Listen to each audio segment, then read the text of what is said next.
trabajando con el pastor y con también mi colega parlamentario, lo cual está Hendrik de Vrede, Marco Berlis,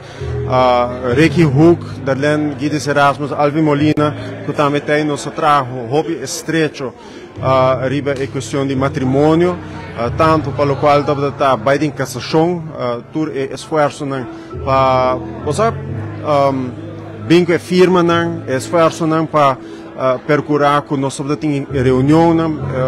tem diferentes esforços que nós fazemos, marcha que nós fazemos, então nós hobby contento que tudo logra que nós fazemos junto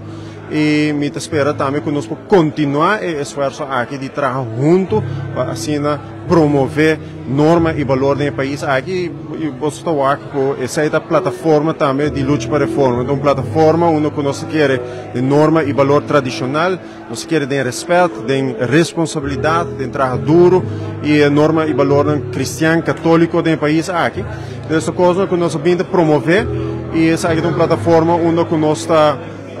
nós assim nós mesmos hobby na casa e é importante para bisa com maneira Ricky Hook tá católico tem outro não que tá católico tem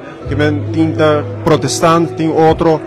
pero nós turta unir de lo qual tá enorme e valor tradicional se nós começar a adotar o pensamento com lo qual tá bom e lo qual tá malo